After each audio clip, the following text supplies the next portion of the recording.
Merci Guillemette et merci à la Société française des architectes pour l'invitation. Oui, j'allais le dire, hein, je remercie Karim Basbous pour le titre parce que c'est lui qui l'a trouvé, moi j'étais dans ce moins dramatique. Mais voilà, donc... bon... Comme tous les architectes praticiens le savent, comme on le sait bien, la conception totale, complète d'un bâtiment qui aurait un certain degré de complexité demande l'articulation entre plusieurs problématiques assez différentes et à différentes échelles, faisant intervenir différents types de données, en plus de la question de la conception spatiale. Donc des spécialistes de la question considèrent qu'il n'est pas possible, à l'heure actuelle en tout cas, d'imaginer que le travail de l'architecte dans toute sa complexité puisse être remplacé dans un futur proche par une machine intelligente. Alors, même si ça le pourra un jour, on ne peut pas savoir ce que cela impliquera comme coût de logiciel ou comme besoin en puissance informatique. En revanche, dans la littérature anglo-saxonne, on fait la différence entre job et task. Donc, en français, on aurait dit entre métier et une tâche.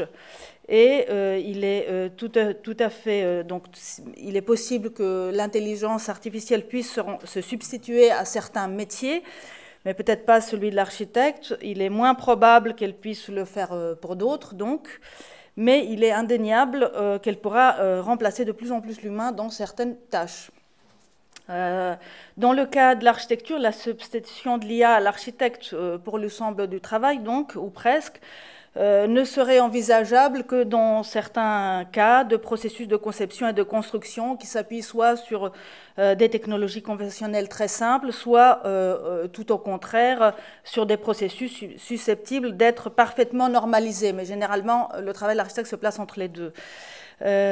Donc, bon, évidemment, on ne peut pas aborder ici toute la question dans toute sa complexité, c'est pas possible, mais il est quand même légitime de la poser, on va dire, en ce qui concerne, donc je prends une petite partie de la question, la partie considérée souvent comme celle qui est la plus créative de l'architecte, c'est-à-dire la conception de l'objet à une phase esquisse. Voilà, c'est la question que je vais poser. Alors, on a vu des exemples d'ailleurs tout à l'heure. Moi, par rapport à ce qu'on a vu, je fais un petit pas de côté, mais ce qu'on vient de voir complète pas mal aussi, enfin, illustre quand même l'horizon de mon intervention. Donc, on peut dire que, moi, je pourrais quand même affirmer aujourd'hui qu'avec un plutôt bon degré de certitude qu'il y aura quand même à court ou à moyen terme des logiciels qui pourront proposer des projets d'architecture répondant à un problème plus ou moins spécifique de manière plutôt pertinente et suffisamment variée, de sorte à produire des solutions qui puissent ressembler à celles qui sont données par les architectes selon les pratiques habituelles, donc plus ou moins intuitives et originales. Alors, qu'est-ce qu'on entend par intelligence en général? Alors, nous pouvons entendre la notion d'intelligence de différentes manières. Je ne retiens ici que deux pour ne pas que ça soit trop long. La première, c'est l'ingéniosité, le fait de faire des choses intelligentes, et là, ça peut être plus ou moins intelligent. La deuxième, c'est un ensemble de facultés mentales, perception, mémoire, raisonnement, capacité de décider, de comprendre, d'agir, etc. Alors, quand on dit intelligence artificielle, ça se réfère plutôt au deuxième sens. En revanche, quand on dit villes intelligentes ou smart grids, des choses comme ça, on va plutôt dans le premier sens. Donc, quand on dit intelligence artificielle, et c'est dans ce sens-là que je vais l'utiliser tout à l'heure, quand j'en parle, ça veut dire une technologie qui peut produire des résultats similaires à ceux de l'activité cognitive humaine, sont présagés si ce fonctionnement est plus ingénieux que celui de l'humain. Alors l'architecture artificielle est déjà présente L'intelligence artificielle est déjà présente dans le champ de l'architecture depuis quelques décennies, depuis la fin du XXe siècle, sous différentes formes, donc modélisation de géométrie complexe et fabrication, processus génératifs basés sur des algorithmes, modélisation augmentée, ce qu'on appelle le BIM, entre autres, simulations diverses, etc. Alors, sa puissance réside à ce qu'on peut appeler, ça peut paraître un peu complexe, la standardisation invisibilisée de la différenciation, c'est-à-dire que la machine informatique met en œuvre des routines automatisées, mais dont le résultat est différenciable grâce aux marges d'indétermination permises par la machine. Ce principe est en œuvre à ce qu'a été appelé au tournant du siècle l'architecture non standard ou architecture paramétrique. Les systèmes multi-agents, c'est un autre cas qui s'appuie sur le même principe, mais de manière assez différente. Donc, il s'agit d'automatiser donc, des actions qui sont différenciables. Alors, un petit rappel sur le mot automation, automatisation. Il ne faut pas oublier que c'est le terme qui se trouve à la base de tout processus informatique. C'est le mot qu'on emploie toujours, que les informaticiens emploient toujours aujourd'hui. On entend par automation l'exécution de certains processus par une machine sans nécessité d'intervention humaine. Alors, du coup, ça dépasse beaucoup les attributs des premières automates qui faisaient toujours la même chose et qui n'avaient pas de capacité adaptative. Ces processus programmés peuvent être parfaitement différenciés et adaptatifs. Donc, c'est dans ce sens-là qu'on emploie, enfin, dans ce contexte-là, les termes automation, automatisation ou automatisé, il n'y en a pas d'autres. Tout processus donc, informatique est basé sur cette automatisation, cache donc une fonction répétitive à la base et certains standards. D'ailleurs, il en a été question tout à l'heure.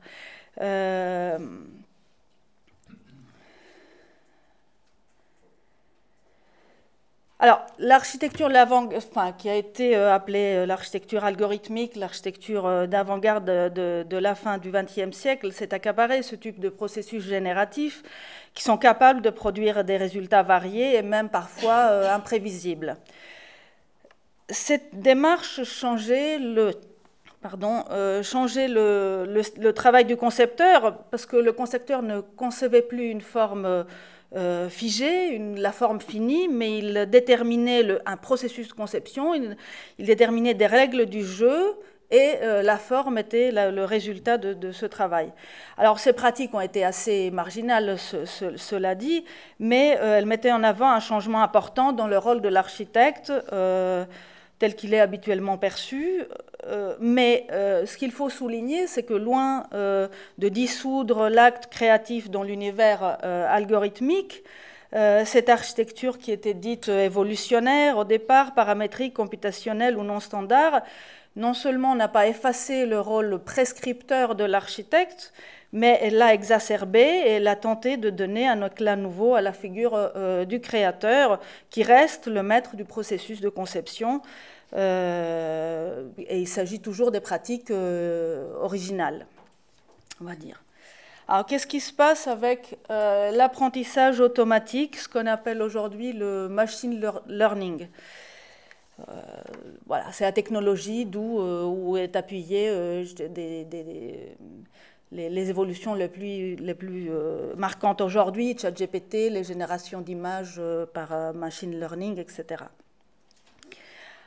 Alors, l'intelligence artificielle, au départ, était basée sur des processus algorithmiques qui étaient conçus spécifiquement pour certaines tâches. Elle fonctionnait, je vais retenir que ce terme-là pour ne pas mélanger trop de choses, on va dire selon un système de règles. Il y avait une définition d'un système de règles, de fonctions programmées par les informaticiens. Le tournant de l'intelligence... Pardon, j'ai sauté une slide. Le tournant de l'intelligence artificielle vers l'apprentissage automatique change cette situation. Elle utilise des réseaux de neurones artificiels et elle se réfère à de très vastes bases de données. Donc c'est une technologie qui n'est plus basée sur des règles, et sur un processus algorithmique qui est déterminé au départ, mais sur la formation de liens entre des données ou des entrées élémentaires à partir de ces très vastes bases de données. Alors cela signifie que l'algorithme qui opère n'est même pas connu à l'informaticien qui a mis en place le système. Donc c'est un changement quand même, voilà, assez radical. Alors, cela signifie également que son fonctionnement est statistique, probabiliste, on le lit partout, c'est-à-dire que l'apprentissage est basé sur des éléments et les liens qui sont majoritaires. Les liens marginaux, sporadiques, ne sont pas ou sont très peu pris en compte dans ce processus d'apprentissage. Donc, le héros, on va dire, du machine learning aujourd'hui est le stéréotype, et son grand ennemi, c'est la pensée divergente ou la pensée latérale. Alors, les informaticiens sont conscients de ce problème et ils introduisent ce qu'ils appellent un paramètre température qui va chercher aussi des liens un peu moins fréquents pour faire varier les résultats, etc. Mais le fonctionnement base reste toujours un fonctionnement par la majorité. Et il y a même, dans ChatGPT, c'est le cas, il y a un risque de produire une sorte de surenchère de l'apprentissage par la majorité, parce que l'IA va produire elle-même des éléments qui vont être déversés aussi dans le système, et donc c'est presque comme si dans une démocratie, ceux qui sont déjà majoritaires, à chaque scrutin, ils ont droit à multiplier leur voix. Donc, voilà. C'est pas une bonne nouvelle.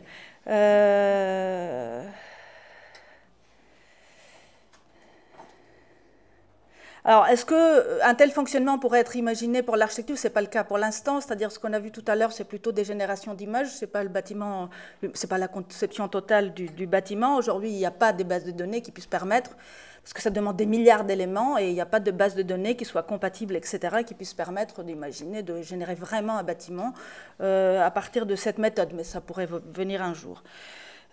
Aujourd'hui, ce qu'on a, c'est des logiciels comme le SpaceMaker, peut-être certains parmi vous le connaissent, qui sont, voilà, qui utilisent des réseaux de neurones, la machine learning pour certaines fonctionnalités, mais en réalité, pour la génération des solutions architecturales à cette phase esquisse, il utilise toujours un système de règles. Donc on est dans l'ancienne technologie, on va dire.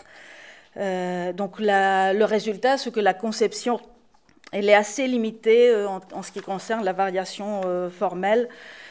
Voilà, c'est des opérations sur des volumes plus ou moins standardisés, on va dire, malgré des possibilités de paramétrage très poussées. Alors, l'humain et la machine, l'humain apprenant et la machine apprenante. Alors, l'idée de l'intelligence artificielle et du machine learning dernière génération, on va dire, c'était d'imiter les réseaux des neurones du cerveau humain. Or, leur fonctionnement n'est pas pareil. Donc, l'intelligence artificielle fonctionne à la base à partir de la logique formelle, bon, c'est plutôt les systèmes de règles, ou d'un calcul probabiliste, c'est le machine learning. Et aucun de ces deux fonctionnements n'est essentiel pour le fonctionnement du cerveau humain. Le fonctionnement de l'ordinateur est d'abord syntaxique, il crée des liens entre des objets, mais il ne sait pas ce que sont ces objets, tandis que le fonctionnement cognitif humain est avant tout appuyé sur la sémantique. Et l'humain ne fonctionne pas à partir d'une base de données aussi vaste. Hein. Il a une capacité d'abstraction que n'ont pas les machines actuelles, celles qu'on a aujourd'hui, on ne sait pas dans le futur. Et il y a aussi un fonctionnement psycho-émotionnel, on va dire, qu'on ne connaît pas, qui n'est pas encore très bien connu. Donc un petit enfant n'a pas besoin de voir des milliards de photos d'un chat pour comprendre ce que c'est un chat. Hein. Donc contrairement à l'IA. Et des chercheurs soulignent que l'une des choses les plus difficiles, et ça c'est assez intéressant mais on n'a pas le temps de le développer, une des choses les plus difficiles, c'est à simuler par l'informatique, c'est le sens commun. Quel degré donc d'automatisation en conception architecturale? Alors je vais montrer un exemple qui n'a rien à voir avec ce qu'on a vu tout à l'heure, c'est beaucoup plus trivial. c'est juste la génération. Donc c'est voilà, la génération à partir, il y a une courbe de base qui est tournée au niveau le plus haut. Bon, ça correspond à l'enveloppe de la salle qu'avaient proposé Xenakis et Jean-Louis Verret pour la Cité de la musique, qui n'a pas été construit pour le projet pour le concours. Et donc, vous avez, donc voilà, il y a une courbe qui est montée et tournée, et il y a une enveloppe. Alors, il ne précise pas comment ça se fait. Donc, si on demande au logiciel, à un logiciel voilà, de géométrie, de génération de géométrie complexe à nous faire cette surface, il nous fait une surface. Il peut nous faire une surface avec une seule commande. Le fait est que le problème mathématiquement est indéfini. Cette surface-là, elle est une parmi une infinité de surfaces qui peuvent répondre à cette question. Donc, et à droite et à gauche, c'est une génération à travers le même logiciel, mais comme si on l'avait fait manuellement, c'est-à-dire en précisant exactement quel type de surface on veut. Donc on a 3 surfaces différentes parmi une infinité. Ce que je veux pointer, c'est que dans le cas où on utilise la fonction la plus automatisée, on n'a pas le contrôle de l'objet et ni son intelligibilité. On ne sait pas ce qu'il a fait, donc on ne connaît pas les propriétés exactes si ça nous intéresse. Ou alors il faut les chercher après, évidemment, il y a des outils. Mais trop d'automatisme, je dirais, fige le système qui est mis en place. Pardon. Hop. On perd le contrôle. Je reviendrai à cette question à la fin.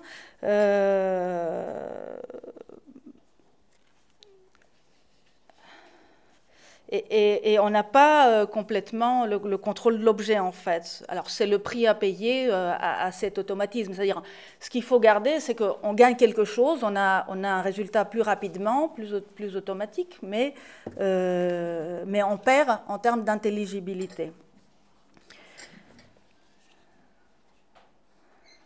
Alors, il y a du coup une certaine opacité de ces logiciels. Plus on automatise, plus on est dans une certaine opacité de comment le logiciel fait les choix. Donc, plus on aura des logiciels automatisés, qui automatisent un maximum de fonctions, plus il y a le risque d'augmenter cette opacité avec la performance.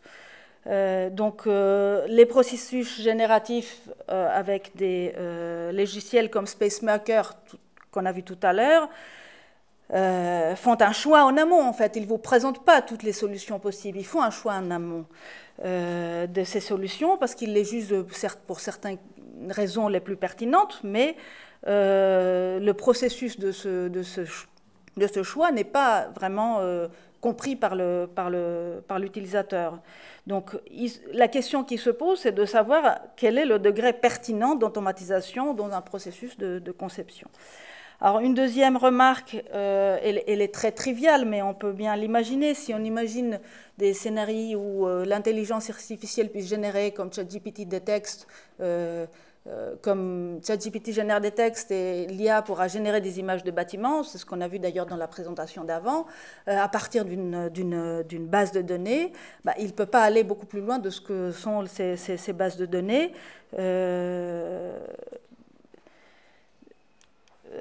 Par exemple, ça saute toujours. Il oblige aussi à un séquençage. Il y a des scénarios qui suggèrent que l'architecte est celui qui est compétent pour préciser les demandes, c'est ce qu'on a entendu tout à l'heure, pour préciser les intentions architecturales spécifiques, alimenter l'intelligence artificielle qui présentera des résultats, comme ce qu'on a vu. Et ensuite, c'est l'architecte qui pourra évaluer, selon ses connaissances, ses compétences, sa culture architecturale, évaluer ses solutions et faire les choix entre ces solutions.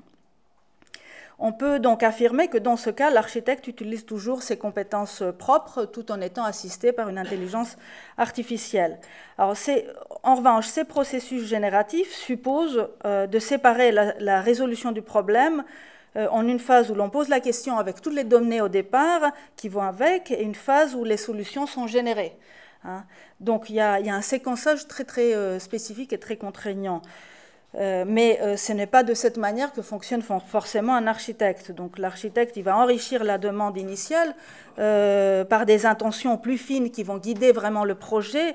Il n'est pas toujours possible de distinguer les intentions initiales de celles qui peuvent émerger au cours de la réflexion de l'architecte sur le projet, et auquel peut-être l'architecte n'aurait pas pensé s'il n'était pas impliqué lui-même dans le processus du créatif. En d'autres mots, on peut poser la question de la manière suivante: est-ce qu'on aurait eu les mêmes inspirations intentionnelles sur un projet, que l'on fasse le projet soi-même ou que l'on donne les instructions d'intention en restant en dehors du processus créatif? Bon, c'est une question, je n'ai pas de réponse, hein. Alors, on peut peut-être, sur cette question de découpage, séquençage du projet, citer un aphorisme qui est attribué à Alvar Aalto. Rien n'est aussi dangereux en architecture que traiter des problèmes séparés. Si nous découpons la vie en différents problèmes, nous découpons les possibilités de faire un bon art de bâtir. Ça reste une question. Alors, donc, que fait-on si l'architecture se trouve face à une IA qui est capable de concevoir un bâtiment? C'est l'hypothèse la plus troublante aujourd'hui, hein. Même si ça reste comme hypothèse assez partielle. Mais sur le plan technique, je dirais, c'est une hypothèse tout à fait plausible. Et du coup, quelle pourrait être la spécificité de l'architecture, d'une architecture qui serait produite par un architecte? Alors, on peut imaginer qu'un client confie à un architecte le travail de concevoir une maison dans un terrain spécifique, en le rentabilisant au mieux et en respectant la réglementation en vigueur. Bon, imaginons que la solution objectivement optimale dans ce cas conduit à une maison de contours constants sur tous les étages. Alors l'architecte se rend compte qu'un tel bâtiment, dans le contexte spécifique où il se trouve, conduirait à des volumes trop massifs et imposants. Alors ça, c'est l'architecte qui doit le dire. Alors il peut donner alors un objectif supplémentaire et de décider de s'écarter de la solution optimale et même d'aller contre un petit peu les règles du jeu. Donc cette décision elle s'appuie sur une appréciation contextualisée et subjective, et elle ne découle pas des données du problème, donc elle n'aurait pas pu être présentée par une IA en tant que telle. Et surtout, comme j'ai dit tout à l'heure, elle est en contradiction avec ce que suggèrent les données initiales. Donc la solution qui est la plus pertinente pour l'architecte n'aurait pas pu résulter, comme j'ai dit, en résolvant le problème tel qu'il était énoncé au départ. Il rajoute, l'architecte, une exigence qui est en conflit, en fait, avec certaines des données de départ. La question qui se pose, ce n'est pas de savoir seulement qui décide et comment, mais avant tout par qui ces contradictions sont introduites, comment elles sont introduites dans le projet et comment elles sont reconnues comme telles. Donc on peut dire que voilà, normalement un programme informatique ne prévoit pas qu'on puisse lui changer les règles, hein. Donc c'est ça le blocage de l'IA dans des cas comme cela, hein. Ça vient de la logique formelle. Donc on peut dire qu'il peut y avoir des types de décisions qui sont, on peut qualifier d'incommensurables, et la décision de ce genre ne peut pas être généralisable et ne peut pas être inclus dans le processus informatique. Alors on peut imaginer qu'on puisse introduire des choix qu'on peut qualifier de divergents dans un programme informatique, comme la température dont j'ai parlé tout à l'heure. Mais est-ce que c'est possible de les prévoir tous à l'avance et d'avoir anticipé, en fait, surtout toutes ces situations-là en contradiction, on va dire, avec les règles du jeu? Est-ce qu'on peut le faire pour des projets très variés et des contextes très différents? C'est-à-dire, est-ce qu'on peut créer un tel programme très générique? Voilà, c'est ça qui pose question, hein, que je pense pas possible. Alors, bon, remarque encore une fois assez triviale. Donc voilà, il y a les choix divergents. Si on imaginait qu'une IA va se baser sur une base de données pour produire des résultats, on comprend très bien, on imagine très bien que s'il existait une base de données avec tous les bâtiments du 19e ou du tout début du 20e siècle, l'IA qui aurait exploité cette base de données n'aurait jamais pu accoucher de la Villa Savoie, c'est-à-dire aller contre en fait ce qui est majoritaire, ça ne peut pas être en tout cas véhiculé par le type d'intelligence artificielle qui est en train d'être développé aujourd'hui. Donc, il est difficile d'attendre qu'une intelligence artificielle puisse produire une rupture par rapport à ce qui se fait en général, en absence d'une intentionnalité humaine spécifique qui puisse la forcer à faire cette rupture. Bien, on arrive au drame annoncé. Le drame de l'architecture est que la production effective des bâtiments peut parfaitement se passer de ces choix que je qualifie d'irréductibles, comme aussi une énorme partie de la production architecturale de par le monde a pu se passer, et même se passe encore des architectes pour le meilleur ou pour le pire. Un programme informatique pourra parfaitement produire des solutions architecturales valides à terme. Mais il est sûr que, comme on a vu avec l'exemple sur la géométrie, un processus algorithmique ne peut pas laisser une liberté totale. Il impose ses règles. Petite image pour montrer que la structure n'est pas simple. Quiconque a créé donc un algorithme, hein, c'est le cas ici, d'architecture paramétrique, sait qu'il faut bien réfléchir sur le dosage entre les automatismes et les marges de liberté. Trop d'automatisme fige le système qui est mis en place, trop de liberté limite l'intérêt de l'usage de l'outil. On n'en profite pas en fait. Donc c'est ce que j'ai dit tout à l'heure, hein, c'est le prix à payer à la puissance informatique. Alors, petite parenthèse, et je termine bientôt, hein, on peut opposer que l'humain aussi peut aussi fonctionner comme une machine, donner l'impression qu'il fonctionne comme une machine. On peut concevoir des édifices à partir d'exemples qui existent déjà, des variations de projets qu'on a déjà fait, etc. Mais il y a quand même, j'insiste, des choix qui sont irréductibles, incommensurables. Et c'est ces choix-là qui font la richesse de l'architecture et même ce qui est propre à la culture architecturale. Donc la préservation de cette culture architecturale ne découlera pas d'impératifs techniques ou autres, mais elle sera un choix de la société. Dès que la société pourra, si cela arrive, ce qui est plutôt probable, se passer des architectes pour la conception des édifices, en tout cas en phase esquisse. Une société qui puisse considérer que l'architecture produite par les machines lui convient parfaitement, l'architecte sera alors, selon la formule donc, du titre que je dois à Karim, le suicidé de la société. Alors, il faut se rappeler une chose, un mot de l'informaticien Mark Weiser: les technologies les plus profondes sont celles qui disparaissent. On entend par cela les technologies qu'on finit par ne plus identifier comme telles, hein, qui sont vraiment parties voilà, de notre quotidien sans qu'on arrive à les identifier. Et donc certains changements dans les habitudes et les habitus se font par des technologies qui restent donc assez proches des usages habituels et qui semblent anodines et qui ont des impacts qui n'en ont pas moins d'impact profond, hein, mais c'est sans éclat. Donc certaines évolutions dans l'intelligence artificielle en architecture sont, me semble-t-il, de cet ordre, c'est-à-dire que les promoteurs de ce type